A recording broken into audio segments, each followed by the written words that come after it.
Hi everyone, today I'll be doing a deck tech about a new deck that I've seen being played these few days, in particular by a few French players like Red Pepper and Oyao, and actually the current build that I'll be talking you through was suggested by my teammate M&M versus Smarties. So what this deck does, it's a Garant deck, but rather than your standard build with Lurkers and Hellfire Maniacs, what it focuses on is the combo of Spellhungry Breeder together with Spawning Chamber to give you massive stacks of magic resist creatures.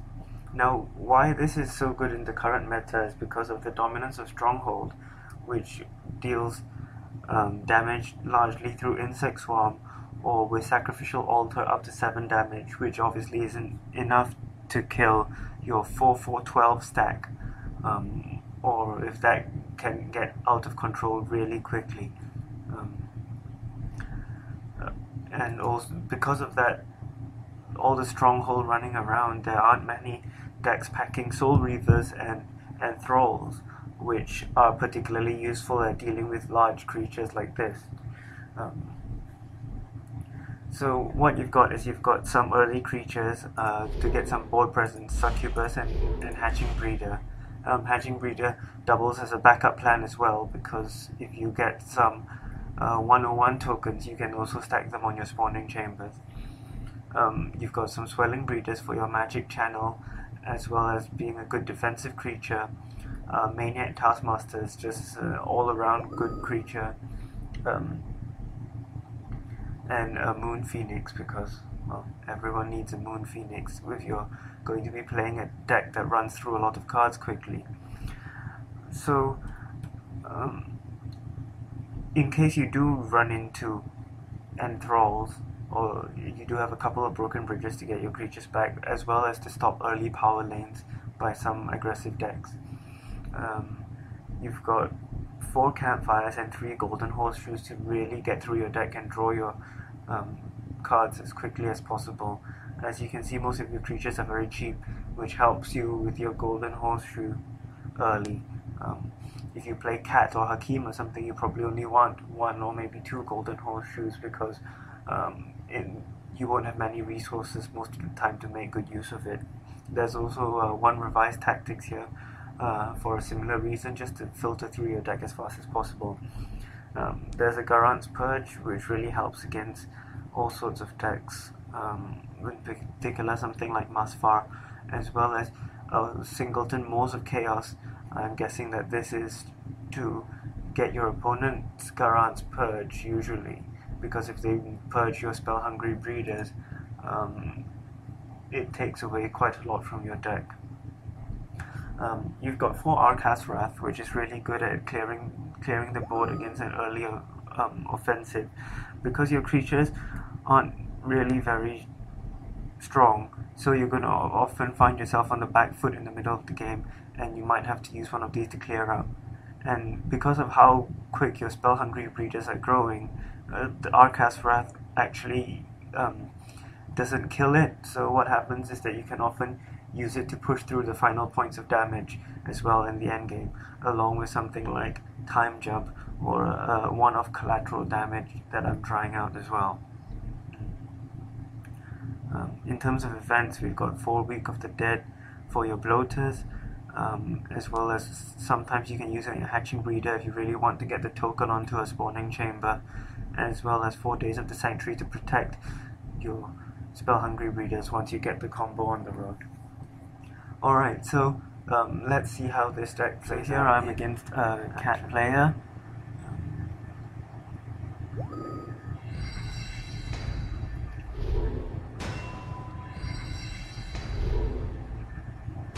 In this case, I've already got my Spellhungry spawning combo in hand, which is pretty good.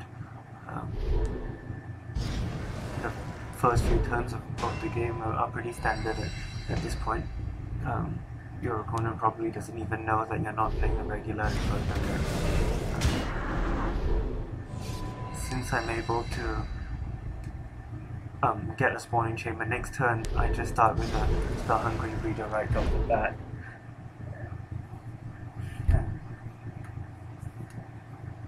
Otherwise, I probably would have started with a swelling breeder, because if you don't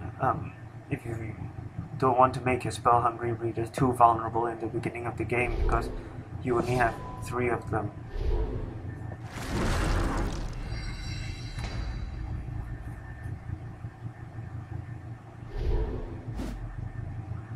So here I'm going to use one resource to more of Chaos's deck and get his time of need. And then I'm going to play a Spawning Chamber. As you can see, I've already got a 4-4-12 on my 3rd turn, which is going to be pretty hard to deal with. He does have things like Zephyria as well as Broken Bridge in Cat, so it's not as simple as you might think, but it's still quite hard to deal with, especially since those are temporary solutions as opposed to Soul Reavers.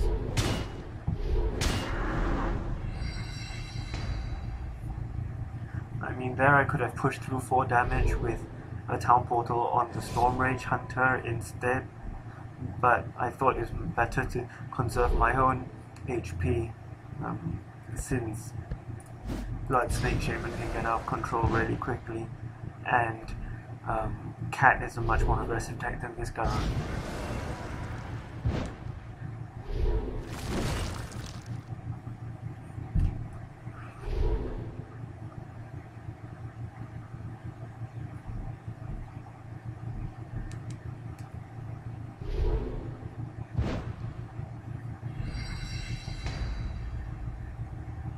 Now there's several options for me to consider here. For example, the Broken Bridge. Here I do a Garant's Purge, going for the Blood Snake, since I saw he had one earlier which he hadn't replayed. So I can tell that Zephyria is going to come down and bounce my Spellhungry Breeders, and I Broken Bridged his lane so that he wouldn't get a massive advantage from it, because if I'd done something else, he would have that lane which he could then unblock using Zephyria to push 4 or 5 damage through.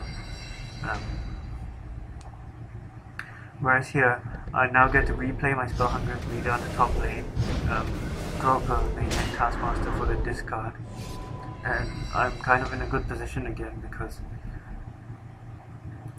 he's on the back foot.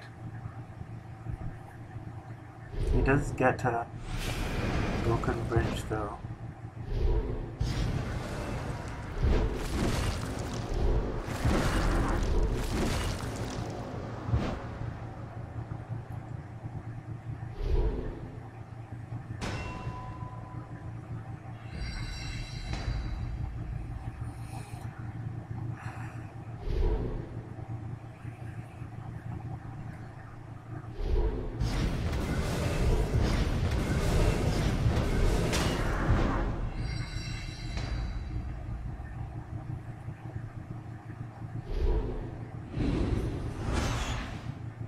This is a pretty nasty week of the mercenaries.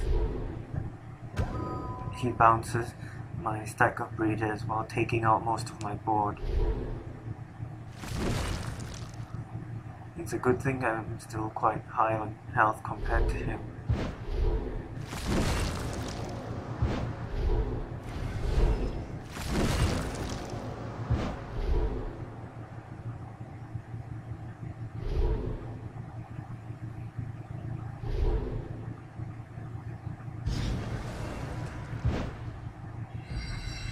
And I draw Arcath's Wrath, which is really handy here, and I get a nice play.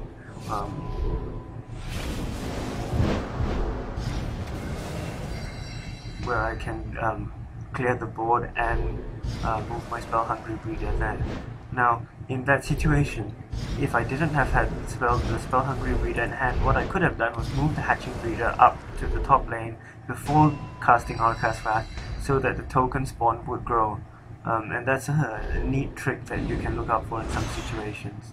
And now here with the week of mercenaries, I get to finish off with my stack of breeders, which has been troubling him the whole game.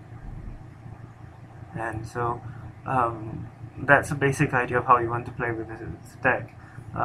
Go for your breeder combo, try to be kind of defensive, and just look out for opportunities to finish the game with a timely town portal or time jump.